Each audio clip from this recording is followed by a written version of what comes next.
pemirsa, selamat datang di Tax Education Report.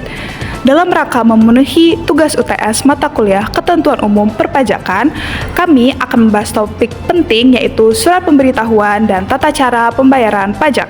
Tahukah Anda sesuai dengan Undang-Undang Nomor 28 Tahun 2007 tentang Ketentuan Umum dan Tata Cara Perpajakan, setiap wajib pajak memiliki kewajiban untuk menghitung, membayar, dan melaporkan pajaknya dengan benar dan tepat waktu. Namun, masih banyak masyarakat yang belum memahami cara pelaporan dan pembayaran. Mari kita lihat salah satu contohnya. Bayar SPT tahunan lagi. Aku tuh bingung banget dah. Masukin penghasilannya di mana, terus bayar pajaknya gimana, terus kalau salah ntar malah kena denda banyak banget lagi.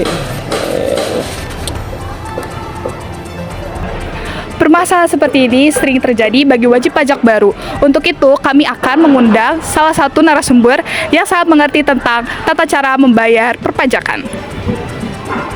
Oke, teman-teman, sekarang saya bersama dengan narasumber kita, Kak Amel, selaku pegawai pajak yang akan menjelaskan mengenai SPT dan tata cara pembayarannya. Halo Kak Amel. Halo. Oke, Kak, boleh nggak sih dijelasin dulu apa sih sebenarnya dimaksud dengan SPT? Pengertian SPT ya? Pengertian dari SPT atau surat pemberitahuan sendiri itu yaitu surat berbentuk formulir yang digunakan oleh wajib pajak sebagai sarana untuk melaporkan pembayaran pajak serta harta dan kewajiban sesuai dengan ketentuan perundang-undangan dalam tahun atau masa pajak. Nah, aku tuh sempat dengar nih, katanya tuh SPT terbagi dua, ada SPT masa sama SPT tahunan. Kalau SPT masa itu paling lambat tuh Oke, kalau SPT masa itu dilaporkan setiap bulannya, paling lambat 20 hari setelah akhir masa pajak. Kalau SPT tahunan itu dilaporkan setiap tahun, Kak, dengan paling lambat tuh 3 bulan setelah akhir masa pajak atau tanggal 31 Maret untuk orang pribadi. Ingat ya teman-teman. Oke, lanjut kita. Bagaimana sih langkah-langkah pelaporan SPT itu sendiri? Sekarang kan udah bisa secara online ya Kak kita melaporkan SPT. Nah, kalian bisa nih masuk ke situs ini. Itu kalian login ke DJP Online atau Direktorat Jenderal Pajak menggunakan NPWP dan password. Lalu pilih menu e-filing dan membuat SPT baru. Isi formulir sesuai data penghasilan, potongan, dan status pajak. Setelah selesai, kirim SPT dan simpan bukti penerimaan elektronik atau BPE. Oke. Setelah wajib pajak melapor nih Kak, bagaimana dengan Proses pembayarannya ya. Untuk pembayaran pajak itu wajib pajak perlu membuat kode e-billing melalui DJP Online. Setelah itu, pembayaran bisa dilakukan melalui ATM atau mobile banking. Bisa juga melalui teller bank persepsi atau melalui kantor pos dan internet banking, Kak. Nah, setelah kalian membayar, kalian akan mendapatkan bukti pembayaran yang diterima sebagai bukti penerimaan negara atau BPN. Semua proses ini sudah terintegrasi secara digital sehingga lebih cepat dan efisien.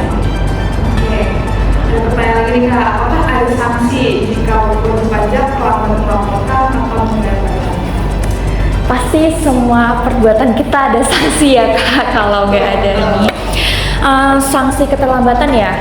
Sanksi keterlambatan wajib pajak tuh berdasarkan Undang-Undang Pasal 7 tentang Undang-Undang Ketentuan Umum Perpajakan, keterlambatan pelaporan SPT tahunan akan dikenakan sanksi administrasi berupa denda yaitu sebesar 100.000 untuk wajib pajak orang pribadi dan 1 juta rupiah untuk wajib pajak badan. Maka dari itu penting banget nih bagi kita wajib pajak untuk disiplin melapor dan membayar pajak tepat waktu. Dengar teman-teman, semuanya ada sanksi sebenarnya ini. Baiklah, terima kasih ya Kak Amel. Sama-sama. Penjelasannya semoga teman-teman ini bisa semakin paham dan taat pajak Indonesia.